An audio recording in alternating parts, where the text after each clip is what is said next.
Son las 20:36 y están con nosotros en el estudio Marina Omasini, docente de la Cátedra de Ecología de la FAUBA, y Pablo García Parisi, docente de la Cátedra de Forrajicultura de la Facultad.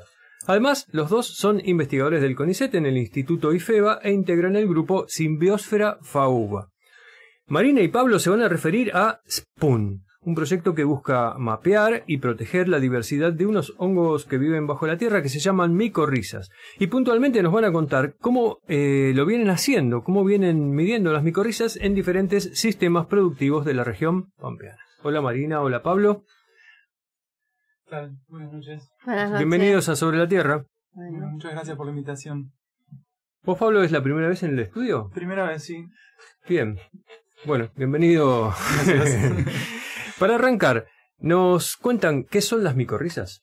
Bueno, es una gran oportunidad para recordar algunas cosas que estuvimos viendo y diferenciar lo que es micorriza de lo que es hongo formador micorriza.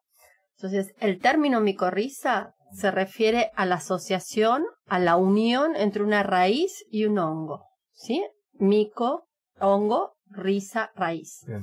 Entonces, lo que uno puede encontrar en el suelo son esas raíces que están unidas y que no podemos diferenciar a veces dónde empieza el hongo y dónde empieza la planta. Y también podemos encontrar esporas de los hongos formadores de micorrizas. Entonces, la verdad es que se sabe muy poco, si bien se sabe que tienen unos efectos, múltiples efectos sobre las plantas hospedantes, estos hongos, y entonces aumentan la capacidad de obtener nutrientes, también disminuyen la susceptibilidad a patógenos, a herbívoros, aumentan la habilidad competitiva de las plantas, y ahora se está viendo que tienen múltiples cambios también en el ecosistema, porque pueden aumentar la productividad o algunos servicios. Se sabe muy poco sobre la distribución de estos hongos formadores de micorrizas, qué especies hay en cada lugar, dónde están, cuál es la diversidad, y hay varias iniciativas recientes para empezar a considerarlos como parte de la vida silvestre, ¿no? Y entonces como parte de la diversidad que queremos proteger. Y es muy difícil conservar y proteger algo que no sabemos dónde está. Y, por ejemplo, es casi imposible ponerlas en una lista roja de especies, que es muy reciente esta lista roja de microorganismos o de hongos, pero si no sabemos dónde están o dónde quedan, o qué factores limitan su distribución, no podemos ponerlos. ¿Existe una lista roja de microorganismos? Sí, existe tiene hace menos de 10 años.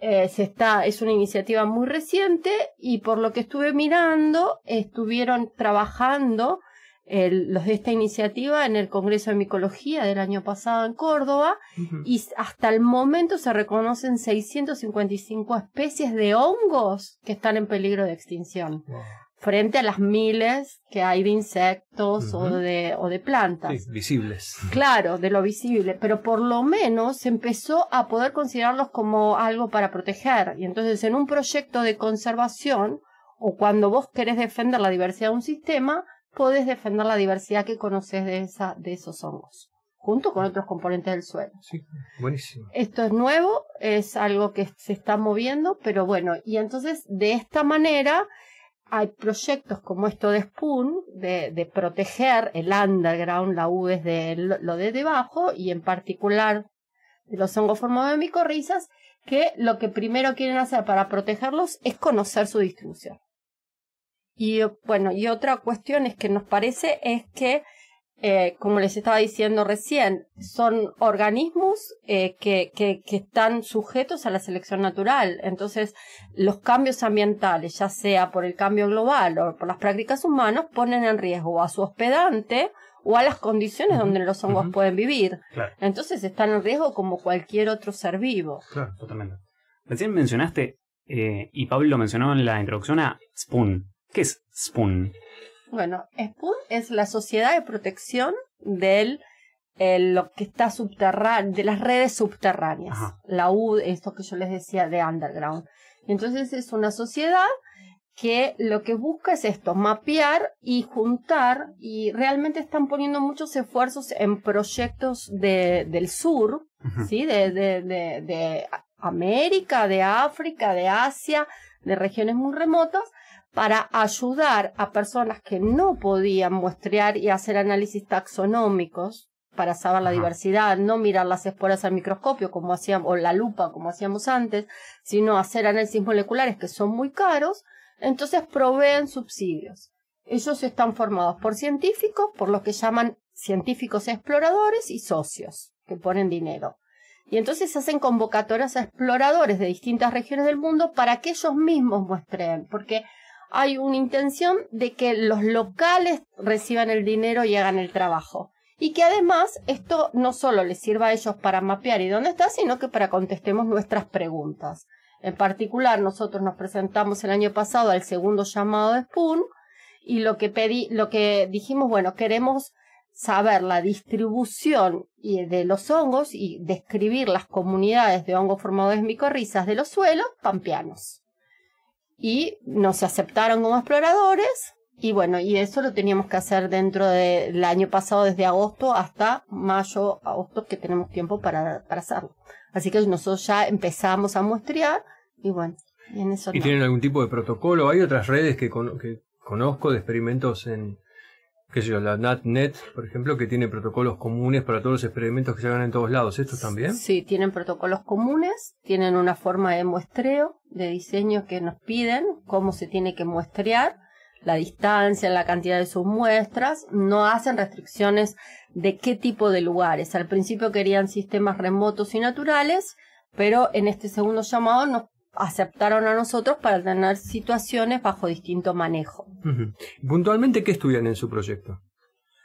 Bueno, nosotros queremos aprovechar para muestrear cómo teníamos que caracterizar la diversidad de estos hongos en la región pampeana. Queríamos aprovechar para tratar de identificar cambios inducidos por el manejo, ¿no? Porque últimamente, con los últimos 30, 50 años, los sistemas de producción agrícola que tendieron a incrementar el uso de insumos, de fertilizantes, de agroquímicos, todo eso va en contra de la biodiversidad de los microorganismos del suelo. Entonces, como prácticas alternativas, se está buscando incluir en estos sistemas, en los sistemas de producción, herramientas o prácticas que potencien no solo los microorganismos del suelo, sino otras características del suelo, como pueden ser los cultivos de servicios, la rotación de cultivos agrícolas con cultivos con sistemas ganaderos, con pasturas. Todo esto promueve la biodiversidad del suelo, la calidad del suelo, la vida del suelo. Entonces dijimos, bueno, aprovechemos esto para muestrear en sistemas que están usados como tradicionalmente se vienen usando, tradicionalmente digo con altos usos de insumos, de fertilizantes, de agroquímicos, solo cultivos agrícolas. Pensemos que los cultivos agrícolas están muy poca parte del año vivos. Por ejemplo, los cultivos de verano crecen entre septiembre a marzo con suerte, el resto del año el suelo está pelado, no se está captando radiación, no se está captando energía y no se está mandando energía al suelo. Sí. Entonces los cultivos perennes como las pasturas, cuando rotamos con ganadería, estas pasturas están captando energía todo el año, están alimentando el suelo durante todo el año y además generando un montón de otro ciclado de nutrientes y esas cuestiones. Entonces dijimos, bueno, vamos a aprovechar para muestrear en situaciones contrastantes. Sistemas agrícolas que hace más de 30 años que no tienen rotación con ganadería o que vienen de cultivos agrícolas continuos, y sistemas agrícolas que estén produciendo, pero que hayan tenido o que tengan rotación con ganadería, con pasturas. Entonces queremos ver cómo cambia la diversidad entre estos dos tipos de sistemas y compararlo con sistemas más prístinos, más naturales. ¿Esto en la región pampeana? En la región pampeana, sí. En la pampa ondulada y la pampa interior tenemos estos tipos de sistemas y además incluimos la pampa deprimida, que no tiene este tipo de rotaciones, pero sí tiene otra forma de producir sobre los pastizales, con formas de producir más ecológicas o más sustentables, con promociones de ryegrass a diente mediante animales y otras situaciones más intensificadas como promociones de ryegrass con herbicida. Ya han hablado en otras notas, ¿no? Sí, en otros claro. programas de radio notas que estuvimos contando con Magdalena los efectos sobre las micorrizas. Bien. ¿Y qué resultados encontraron hasta acá al menos? Bueno, hasta acá estuvimos, la verdad que fue muy interesante. Ya de por sí la búsqueda de estos sistemas nos llamó mucho la atención lo difícil de encontrarlos. La verdad que quedan muy pocos sistemas que estén para en comparar. rotación ganaderos, con rotación ganaderas en la región pampeana. Ajá. O sea que eso que dicen de el desplazamiento de la ganadería hacia zonas marginales, bueno, está pasando. Pero logramos encontrar lo que es muy gratificante es encontrar y charlar con los productores que están entusiasmados con su sistema, lo defienden a este sistema.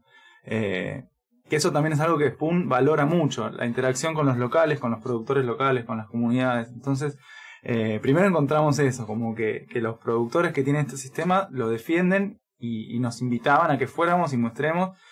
Y bueno, algunas de las cosas que hemos encontrado a partir de las charlas con ellos lo que cuentan es que notan que en los años malos los sistemas de producción que están en rotación con pasturas le va menos peor que en los que tienen por ahí el vecino, que no tiene... Y nosotros hasta ahora tenemos, ya logramos hacer todos los muestreos, mandamos las muestras de suelo. Lo que tuvimos que hacer es extraer el ADN de estas muestras de suelo y mandar este ADN a secuenciar, que es caracterizar la composición de este ADN para después tratar de ver qué especies hay, qué especies de micorrizas hay. Esto es todo un trabajo que requiere un montón de procesamiento de esos datos. Encontramos que nuestras muestras tenían un montón de ADN.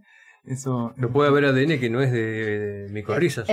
Claro. Puede haber ADN que no es de micorrizas, pero después para caracterizarlos a través de primers específicos, solamente se analizan pedazos de ADN que son específicos de hongos micorrízicos. Claro, que se sabe que son de micorrizas. Se sabe que no son. Claro. Y además aprovechamos para medir cuestiones que tienen que ver con la salud del suelo y con la química y la física del suelo. Y por ejemplo fuimos a medir cuestiones que tienen que ver con el carbono, con el nitrógeno del suelo, con la estabilidad estructural.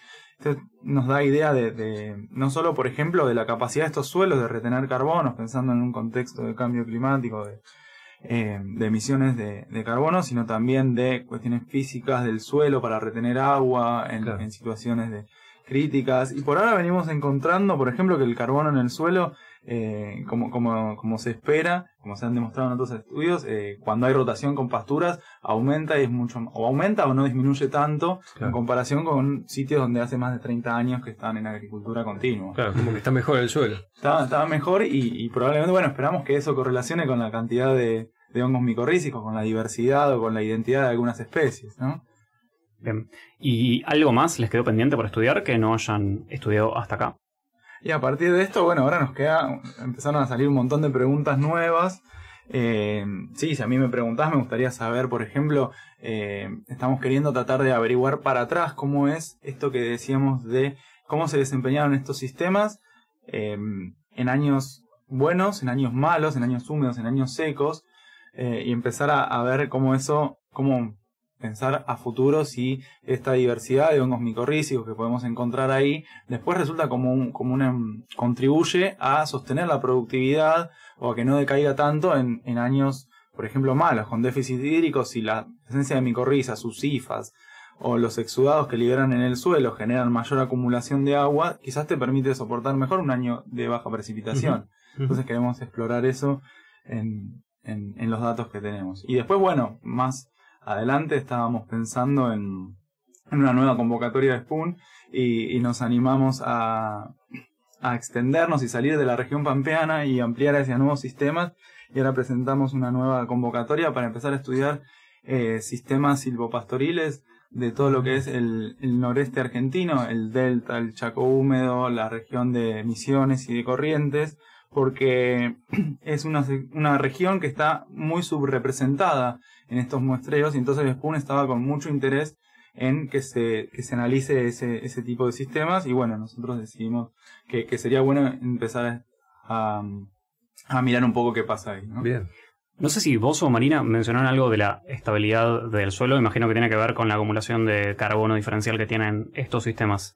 Aparte de eso, ¿hay algo en el agua, en la dinámica del agua del suelo que hayas visto que haya mejorado? Por ahora no pudimos analizar nada con respecto al agua, es algo que lo tenemos pendiente. Queremos ver la dinámica de la evapotranspiración en estos suelos, porque los hongos micorrízicos no solo el carbono, sino que también las micorrizas estos hongos liberan unas sustancias que se llaman glomalinas, que son unas proteínas que aglutinan el suelo, entonces le da mucha mejor estructura y mucha más capacidad de retención hídrica en estos suelos. Entonces eso podría permitir que en situaciones donde baja las precipitaciones, que se almacene mejor el agua en estos suelos. O sea, por el doble efecto del carbono, pero además específicamente de estas glomalinas, de estas proteínas. Tremendo. Muy bueno. ¿Cuáles piensan ustedes que son las contribuciones de su investigación particular? Sí, bueno, a nivel de la región pampeana es sumamente necesario saber un poco si hay especies indicadoras, si hay especies que se están perdiendo y tener información para los productores y para tomar decisiones. La verdad es que vemos que hay mucha gente que está ansiosa para saber si realmente hay un efecto de ciertas prácticas o tener esta información, por ejemplo, para tomar decisiones. Entonces, sí, nosotros, no lo dijo Pablo, pero algunas zonas que también mostramos fueron los bordes de cultivos, ¿no? Entonces, si uno puede ver que los bordes de cultivos son diversos o hay especies que podrían servir como reservorios de biodiversidad, pero también como inóculo para el cultivo, o si uno quisiera hacer un cambio en una práctica. Claro. Entonces, si uno quiere diseñar paisajes más diversos, multifuncionales, como se está planteando por el tema de los polinizadores, uno podría también contemplar lo que está pasando con la diversidad de los hongos formadores micorrizas. Eso es desde el punto de vista de conocimiento y la toma de decisiones. Después, como les decía antes, es muy difícil pedir y conservar algo que no conocemos. En la medida que sepamos un poco más, podemos pedir proyectos y también generar políticas para conservar.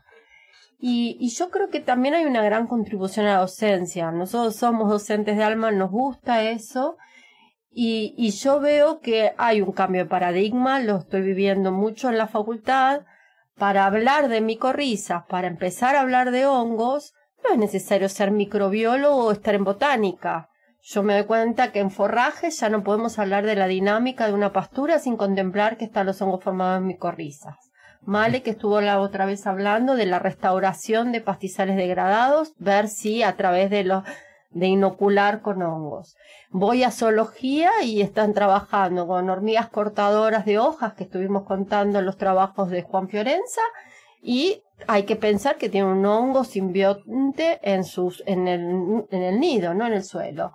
Vamos a biomoléculas, donde recién hablamos, y tenemos proyectos para ver cómo la presencia de hongos formadores micorrizas cambian los volátiles y las defensas de las plantas. Entonces, es un tema que está atravesando y que está en toda la facultad. Y me parece que eso es un cambio muy grande, que no, ya esta idea que además está saliendo de la Facultad de Agronomía, de que todos los seres vivos somos mucho más que una planta, que un animal, que somos un otro, como diría Rimbaud, ¿no? O que la vida es esto de la simbiosis, porque es tan común, está filtrándose en la facultad y se necesita información. Qué bueno. ¿Cada cuánto son las convocatorias a proyectos de SPUM? No lo tenemos muy claro. El año pasado hubo 2 y ahora hubo 1. En ningún momento dicen cuántas más va a haber. Porque bueno, ustedes sabemos que venían trabajando con micorrizas ya de antes, y lo bueno, entiendo, es que siendo estos análisis de ADN tan caros y que aparte los mandaron afuera a hacer, está bueno tener este tipo de subsidios, porque bueno, es una forma de que ustedes puedan seguir haciendo este tipo de investigaciones. Es más, creo que incorporaron el análisis del ADN que antes no lo habían hecho. Sí, esto que vos estás diciendo, realmente hay muy buena predisposición por parte de ellos a ayudar, sobre todo también que aceptan gente que nunca hizo estos análisis moleculares. En el momento que yo me presenté era un temor que yo tenía. Y cuando se abrió esta convocatoria y yo les pregunté a ellos, les dije, mirá, yo puedo participar más de un proyecto porque estoy tratando de promover esto. Por supuesto, Marina, muchas gracias por hacer esto. Entonces, no solo Pablo se presentó como director de esto para el noroeste, sino que Patricia Fernández, que es otro miembro de este SPUM, empezó y presentó para también estudiar los hongos formados en micorrizas en un gradiente en la Argentina, del norte al sur, para estudiar las micorrizas en sauce. Y hay otros proyectos que logré que se presentaran o que estuvimos divulgando. Entonces, la verdad es que es una muy buena oportunidad, sobre todo en la situación en la que estamos, para tener fondos de afuera y poder hacer esos estudios. Bien, Marina y Pablo, se acabó la entrevista, es muy interesante y la verdad que les queda trabajo por hacer, así que nos encantaría que nos sigan contando los avances que van teniendo. Bueno, muchas gracias a ustedes. La verdad que vemos el trabajo que están haciendo y nos dan una oportunidad para promover, porque nos cuesta un poco a nosotros salir de la facultad, así que muchas gracias. Estos micrófonos son de ustedes, así que están invitados permanentemente. Vamos a un corte y volvemos.